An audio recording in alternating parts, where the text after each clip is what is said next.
दोस्तों बहुत ही शानदार भर्ती निकल कर आ चुकी है लोअर डिवीजन असिस्टेंट की पोस्ट पे। जी हाँ दोस्तों, आप एक तरह से एलडीसी भी समझ सकते हैं, लोअर डिवीजन क्लर्क, यानी इसमें असिस्टेंट का नाम जो है यहाँ पे दिया जाता है। और ये भर्ती जो है कलकत्ता हाई कोर्ट से निकल कर आ रही है। 12th आप पास हैं तो आप इस भर्ती के लिए अप्लाई कर सकते हैं। इसका जो है ऑफिशियल नोटिफिकेशन आ चुका है।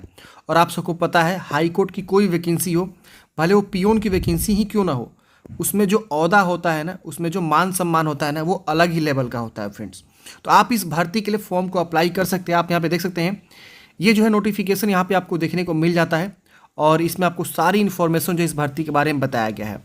चलिए मैं आपको ना डायरेक्टली ऑफिशियल नोटिफिकेशन दिखाता हूँ, कौन लोग एलिजिबल हैं, फॉर्म कब से भरे जाएंगे, important date, syllabus, selection process, सब चीज़ यहाँ पे आपको मिल जाएगा। ये देखिए आपका जो है ये वैकेंसी का जो है नोटिफिकेशन यहाँ से आप डाउनलोड कर सकते हैं कलकत्ता हाई कोर्ट की ऑफिशियल वेबसाइट से। तो चलिए समझते हैं सारी इन्फॉर्मेशन को। वीडियो को लास्ट तक देखिएगा और वीडियो अच्छा लगे तो प्लीज़ लाइक करिएगा। आप लोग वीडियो को लाइक नहीं करते हैं, कंजूसी करते हैं, इससे हमारा मनोबल डाउन होता है। तो प्लीज़ लाइक कर दीजिए। मैं आप लोग के लिए लगातार जो वैकेंसी अपडेट लेकर आते रहता हूँ।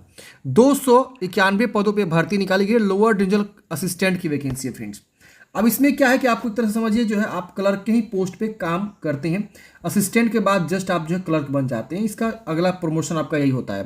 तो ये भर्ती यहाँ पे निकाली गई है और ये परमानेंट वैकेंसी। स्टार्टिंग में जब भी वैकेंसी होती है ना फ्रेंड्स, प्योरली टेम्प्रोरी बेसिस पे होती है। जैसे अभी आपने देखा बिहार सिविल कोर्ट में जो वैकेंसी निकाली गई, उसमें प्योरली 2 साल के लिए क्या है, टेम्प्रोरी रहता है, फिर आप परमानेंट एम्प्लॉय कहलाते हैं। तो यहाँ पे भी वही कंडीशन लागू होता है। यहाँ आपकी जब भी अपॉइंटमेंट होगी तो स्टार्टिंग में आपका प्योरली टेम्प्रोरी बेसिस होता है, फिर बाद में इसे परमानेंट यहाँ लिखा गया है कि परमानेंट आपका किया जाता है। अब यहाँ पे वैकेंसी है वो आपको दिखाया गया है, आप देख सकते हैं अलग अलग कैटेगरी वाइज अनरिजर्व में कितनी वैकेंसी है, यहाँ पे आपको सब चीज़ दिया गया है। आप एक बार चेक करेंगे। और इस तरह से 245 पदों वैकेंसी निकाली गई है। सैलरी की मत बात करिए फ्रेंड्स, सैलरी जबरदस्त है। जी हाँ दोस्तों, इसलिए मैं बोल रहा हूँ कि 12th पास पे आप सोचिए, 12th पास पे लेवल 6 की सैलरी कोई उठा रहा है तो वो सैलरी बहुत ही ज़बरदस्त मानी जाती है, बहुत ही ज़बरदस्त। जी हाँ दोस्तों, लेवल 6 की सैलरी, अभी बिहार सिविल कोर्ट में लेवल 4 की सैलरी आपको देखने को मिली थी, जो आपका डिपोजिशन राइटर का हुआ या क्लर्क की वैकेंसी, लेवल 4 की सैलरी। लेकिन यहाँ पे सैलरी लेवल 6 की मिल रही है। आप सोच सकते हैं कि कितनी अच्छी सैलरी आपको यहाँ पे मिलने वाली है। और हाई कोर्ट की जॉब है फ्रेंड्स, तो आप सोच ही सकते हैं। अब यहाँ बताया गया कि पे लेवल जो होगा 22,700 लेकर 58,500 रुपया होगा। मिनिमम पे 24,100 रहेगा अलॉन्ग विथ अदर अलाउंसेंस, यानी ये आपका मिनिमम पे रहेगा स्टार्टिंग से। और इसमें आपका अलाउंसेंस जब जुड़ेगा ना फ्रेंड्स, ये सैलरी आपकी स्टार्टिंग में ना समझ लीजिए मतलब 55,000 के आसपास आपका जो है जा सकता है। ये अलाउंसेंस वगैरह ऐड होता है तो 50 से 55,000 इतना तो मान ही सकते हैं। क्योंकि वहाँ कलकत्ता में आपको जॉब करना है तो शहरी क्षेत्र का जॉब होगा, तो इसलिए आपको जो है ज़्यादा सैलरी यहाँ पे मिलने वाला है। अब यहाँ पे आपकी जो क्वालिफिकेशन है फ्रेंड्स, वो आपका 12th स्टैंडर्ड देख रहे हैं ना, 12th स्टैंडर्ड यानी हायर सेकेंडरी आप पास हैं तो फॉर्म को अप्लाई यहाँ पे करेंगे। और must have knowledge in the vernaculars of the state, मतलब क्या कि यहाँ का जो लोकल लैंग्वेज है, यहाँ का जो ऑफिशियल लैंग्वेज है, वो सब आपको जानकारी होना जरूरी है। तो यहाँ पे ये आपको बताया गया है कि आप जो है इसका नॉलेज होना चाहिए आपको। अब यहाँ पे एज लिमिट की बात करें तो 18 ईयर्स मिनिमम रखा गया, मैक्सिमम 40 ईयर्स रखा गया। 1 जनवरी 2024 को आपका उम्र सीमा की गणना किया जाएगा। अपर एज लिमिट में भी आपको छूट मिलेगा, यानी 40 से भी ज़्यादा किसी कैंडिडेट्स का उम्र हो चुका है वो यहाँ पे फॉर्म भर सकता है। लेकिन कौन, SC ST, अगर आप वेस्ट बंगाल के निवासी हैं और SC ST से बिलोंग करते हैं तो आपका उम्र 18 से 45 वर्ष भी है तो भी आप फॉर्म को भर सकते हैं। और आपकी एज की गणना 1 जनवरी 2024 को करना है। इसके अलावा पर्सन विथ डिसेबिलिटी, अगर कोई विकलांग पर्सन है तो 45 वर्ष तक उनको भी यहाँ पे रिलैक्सेशन मिलता है। एक्स सर्विसमैन को जो रूल्स है उसके अकॉर्डिंग मिलेगा, ये सब आपको बताया गया। जो भी डेट ऑफ बर्थ का रिकॉर्ड होगा वो आपको जो 10वीं क्लास का जो सर्टिफिकेट है उसके अकॉर्डिंग यहाँ पे वैलिड माना जाएगा। अब यहाँ पे आपको जो है ना स्पोर्ट्स पर्सन के बारे में बताया गया है कि आप देख सकते हैं यहाँ पे मेरिटोरियस स्पोर्ट्स पर्सन कौन कंसीडर करे जाएंगे। तो यहाँ पे इसमें से कोई भी आपने गेम खेल रखा हुआ है और इसमें से कोई भी एरिया में आपने गेम खेल रखा है, आप यहाँ पे देख सकते हैं ये अथॉरिटी का नाम है, तो आप स्पोर्ट्स पर्सन कहलाएंगे। और उसका सर्टिफिकेट आपको प्रोड्यूस करना होगा तो आपको यहाँ पे रिजर्वेशन मिल जाएगा, आप यहाँ पे फॉर्म को भरेंगे। अब जो भी डॉक्यूमेंटेशन है वो आप जो है बेनिफिट्स, जो भी आप रिजर्वेशन वगैरह लेना चाहते हैं या SC ST का रिजर्वेशन लेना चाहते हैं, एज में छूट लेना चाहते हैं, अपना डॉक्यूमेंट्स वगैरह सब चीज़ अच्छे से बनवा लेंगे फॉर्म भरने से पहले। अभी मैं आपको बताऊंगा कब से फॉर्म भरे जाएंगे।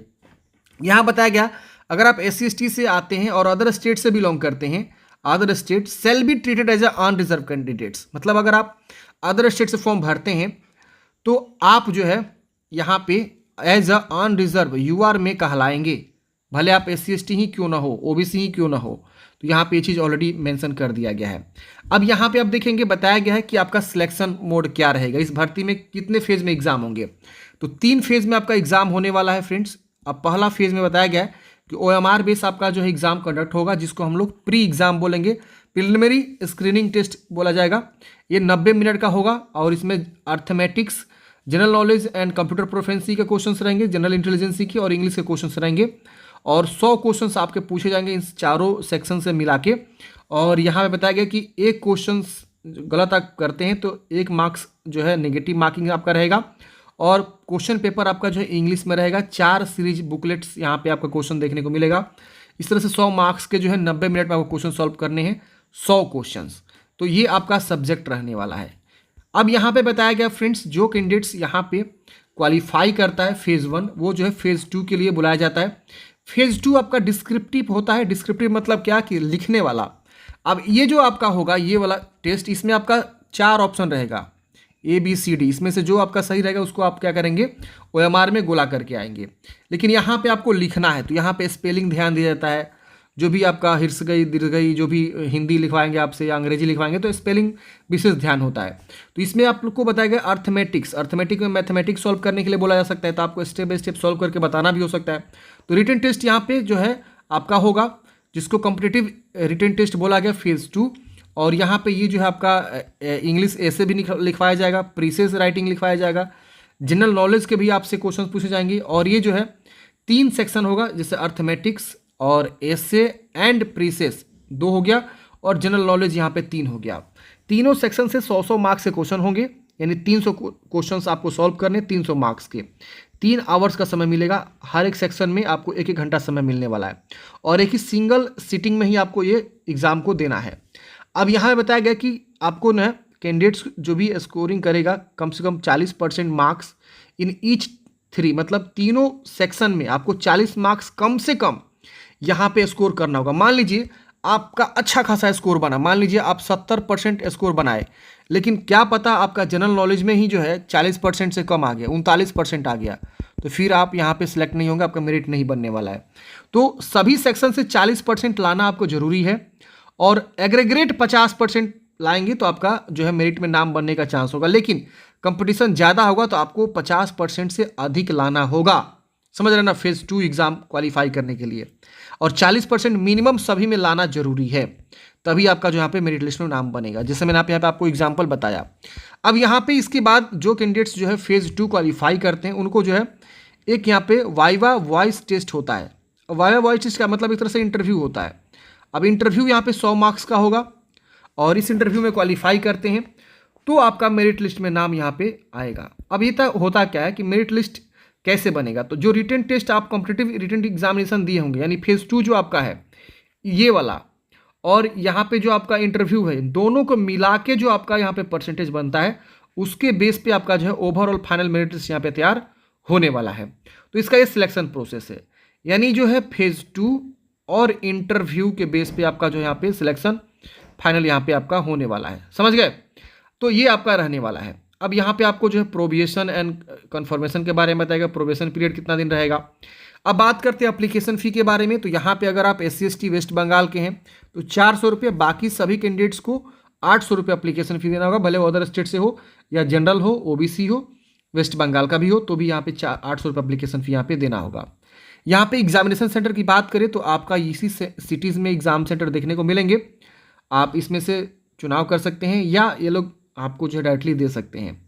यहाँ पे आपको और भी बहुत सारी इन्फॉर्मेशन दिया हुआ है एडमिट कार्ड के बारे में। कोई भी जानकारी हो तो आप इनके ऑफिशियल वेबसाइट पर लगातार विजिट करते रहेंगे और वहाँ से जानकारी को प्राप्त करते रहेंगे। इसके अलावा और नीचे आएंगे तो बताया गया इंपॉर्टेंट डेट, तो 8 अगस्त से इसका आवेदन शुरू होगा, 26 अगस्त तक आप फॉर्म को भरेंगे। 5 अगस्त, तो 5 अगस्त को मैं एक प्रॉपर वीडियो लेकर आ जाऊँगा कैसे फॉर्म को भरना है स्टेप बाय स्टेप, और 26 अगस्त तक आप फॉर्म को अप्लाई करेंगे। इसका जो एडमिट कार्ड होगा वो यहाँ पे बताएगा टू बी नोटिफाइड लेटर, आपको बाद में बता दिया जाएगा, आप इनके ऑफिशियल वेबसाइट को देखते रहेंगे। यहाँ पे इंस्ट्रक्शन दिया गया है कैसे आपको फॉर्म को भरना है।